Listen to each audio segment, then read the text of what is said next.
Shyam kitchen तड़का अपने मित्रों और दोस्तों से जय श्री कृष्णा करती है। ये मोहिनी एकादशी के बारे में मैं थोड़ा जानती हूँ वो आप लोगों को सुनाना चाहती हूँ। तो भगवान ये वैशाख शुक्ल पक्ष की जो एकादशी आती है उसको मोहिनी एकादशी के नाम से जानी जाती है। तो इसका नाम क्यों पड़ा, इसकी कथा पूजा क्या है, तो इसके बारे में बताना चाहती हूँ। तो भगवान कृष्ण और धर्मराज युधिष्ठिर के बीच में संवाद चल रहा था। तो धर्मराज युधिष्ठिर ने बोला कि हे प्रभु, ऐसा वैशाख माह में कौन सा व्रत है जिसके करने से सभी पापों से मुक्ति मिलती है। तो फिर भगवान कृष्ण भगवान ने बोला कि वैशाख मास की शुक्ल पक्ष की जो एकादशी है वो मोहिनी नाम की एकादशी से नाम से जानी जाती है। उसको व्रत किया जाए तो सभी पापों से मुक्ति मिलती है। धर्मराज युधिष्ठिर तो उन्होंने युधिष्ठिर से सब कुछ बताया। और ये मोहिनी एकादशी नाम कैसे पड़ा है ना। तो ये समुद्र मंथन हुआ था। तो भगवान विष्णु भगवान ने मोहिनी का रूप धारण किया था। तो एक राजा दैत्य जो था, दैत्यों का राजा जो था, वो तीनों लोकों में विजय प्राप्त कर लिया, अपने अधीन कर दिया तीनों लोकों को। तो देवता लोग बहुत परेशान हुए और भगवान विष्णु भगवान के पास गए और बोले कि हे प्रभु, अब हम क्या करें, ये तो दैत्यों ने तो बहुत परेशान किया है। तो वो फिर भगवान बोलते हैं कि ये समुद्र मंथन से ही संभव है सब कुछ। अच्छा, तो बोलते हैं ठीक है, समुद्र मंथन से संभव। तो समुद्र मंथन के लिए तो संधि चाहिए आपस में, जैसे देवताओं और दैत्यों के बीच में संधि चाहिए, दोनों पक्ष तैयार हो जाएं तब तो समुद्र मंथन हो। तो भगवान ने कहा कि हम लालच दिए भगवान और बोले कि समुद्र मंथन से जो भी मिलेगा वो दैत्यों को दिया जाएगा, जो भी कुछ होगा। तो दैत्य लोग हो गया तैयार हो गए। अब समुद्र मंथन हुआ और समुद्र मंथन हुआ तो धनवंतरी जो है तो अमृत का कलश लेके निकले। तो उधर से इंद्रदेव के पुत्र जंत जो तो अमृत कलश छीनकर भाग गए। अब उनके पीछे पीछे देवता और राक्षस सभी गए, उनके पीछे पीछे भागते गए, उनके पीछे पीछे भागते गए और भगवान विष्णु भगवान के पास पहुँचे।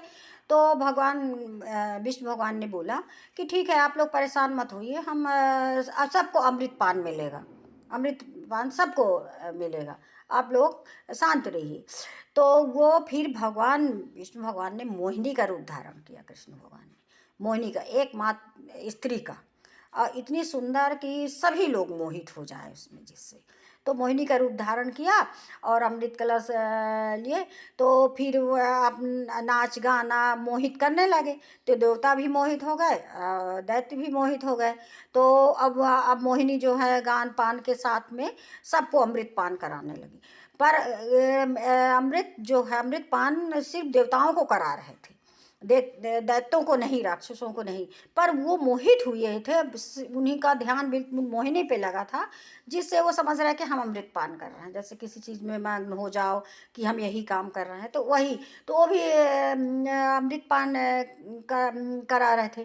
तो तो अब देवता लोग अमृत पा के अमर हो गए पूरे। और फिर उन दोनों दैत्यों में विजयी हो गए। तो ये इस एकादशी का मोहिनी एकादशी इसी के नाम से पड़ा है, क्योंकि भगवान मोहिनी का रूप धारण किए थे। तो उस दिन यही एकादशी, वैशाख शुक्ल पक्ष की यही एकादशी थी। तो इस बार 2023 में 1 मई को व्रत किया जाएगा मोहिनी एकादशी का। तो 30 अप्रैल को ही शुरू हो जाएगी, तो 1 मई का इसका व्रत होगा। और 2 मई को सुबह 6:55 से पारण का टाइम रहेगा, 8:15 तक रहेगा इसका पारण का टाइम। उस बीच में पारण करना चाहिए। अब इसकी कथा कुछ इस प्रकार है। सरस्वती तट पर भद्रावती नाम की नगरी में एक चंद्रवंशी राजा राज करता था। वो बहुत धर्मपरायण था, वो बहुत पूजा पाठ मंदिर सब कुछ अच्छे से करता था। उसी के राज्य में एक वैश्य नाम का राजा था। एक वैश्य राजा नहीं, उसी के राज्य में एक वैश्य रहता था। वो भी बहुत पूजा पाठ धार्मिक था, बहुत अच्छा था। मंदिर बनवाए, सब पूजा करे, दान दक्षिणा दे, ब्राह्मणों को भोजन करवाए। तो वो रहता था, तो उसके 5 पुत्र थे। उसके उसके उसके और वो विष्णु भगवान का बहुत ही वो था, विष्णु भगवान की बहुत अच्छा पूजा करता था, भक्त था, बहुत अच्छा था, धार्मिक था। और उसके 5 पुत्र थे। तो पहला पुत्र सुमना था, दूसरा सतबुद्धि, तीसरा मेधावी, और चौथा सुकृति सुकृति, और 5वां धृत बुद्धि वाला था। उसका जैसा नाम था वैसा ही था। वो बहुत कुकर्मी था, और मांस मदिरा खाए, दारू पिए, वेश्यावृत्ति रहे। तो वो उसका पिता जो है तो बहुत परेशान रहता था उस पुत्र से। एक दिन क्या हुआ कि उसको मंदबुद्धि पुत्र को वैश्या के साथ में देख लिया। तो वो अपने पुत्र को उसको घर से निकाल दिया, बोले तुम जाओ, हमारे घर में तुम्हारे लिए कोई जगह नहीं। अब वो चला गया, और चला गया। अब अपने नगर में ही चोरी करने लगा, मारपीट करने लगा। तो चोरी करने लगा, मारपीट करने लगा, और परेशान सबको करने लगा। तो एक बार ऐसी पशु पक्षी मार के खाना, मांस मदिरा खाना। तो एक बार वहीं से एक ऋषिवर थे जो नदी से स्नान करके आ रहे थे। तो एक तरफ से वो आ रहे थे, दूसरी तरफ से वो आ रहा था, धृत बुद्धि वाला आ रहा था। तो जो ऋषिवर थे तो गीले कपड़े के छिट्टे उसके मंद बुद्धि के पुत्र, वैश्य पुत्र के ऊपर पड़ गए। तो उसकी बुद्धि सद्बुद्धि हो गई। तो अब उसको आ गई बुद्धि कि हम ये बहुत गलत काम कर रहे हैं, ऐसा नहीं करना चाहिए। तो फिर उन्हीं ऋषिवर से बोलता है कि हे ऋषिवर, हे प्रभु, हमने तो अपने अपने जीवन काल में बहुत पाप ही पाप किया है। अब मुझे इन पापों से कैसे मुक्ति मिले, मैं क्या करूं? आप मुझे इसका उपाय कुछ बताइए, मुक्ति का उपाय बताइए। अब हम तो बहुत परेशान हो गए, हमारी बुद्धि भ्रष्ट बुद्धि हो गई थी, और हमने बहुत पाप किया है। हमारे इसी कारण हमारे पिताजी ने हमको घर से निष्कासित किया, राजा ने अपने राज से बाहर कर दिया। अब हम तो कहाँ जाएं?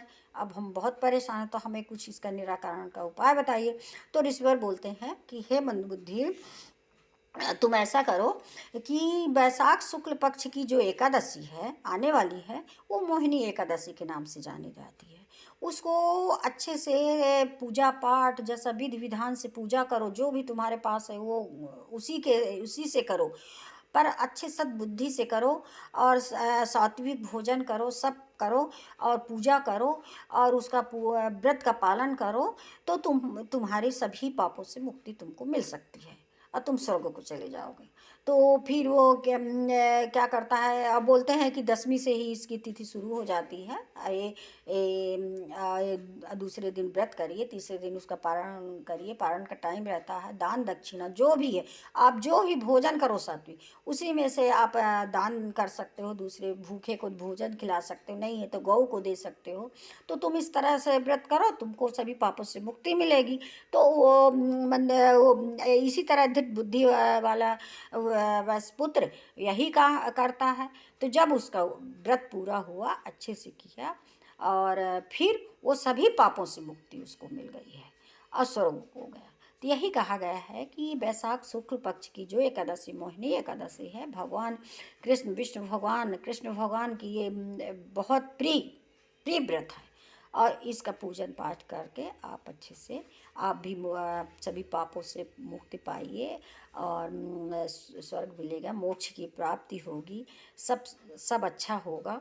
तो यही हम कहना चाहते हैं अपने मित्रों और दोस्तों से कि आप भी इस, एक तो वैशाख महीना बहुत अच्छा महीना माना जाता है, ये भगवान भोले शिव का भी महीना है, सभी भगवानों का। वैशाख कुछ साल में जो 2 3 4 महीने आते हैं, वो बहुत अच्छे फलदायी मास होते हैं। तो इसमें से वैशाख महीना तो बहुत ही अच्छा होता है। अब इस एकादशी का भी आप भी व्रत करिए, उठाइए, और अपने में शेयर करिए सब में, और जो भी पूजा पाठ बने करिए। बस इतना कह के श्याम किशन तड़का अपने वीडियो में विराम लेना चाहती हूँ। जय श्री कृष्ण, जय मोहिनी एकादशी, जय मोहिनी।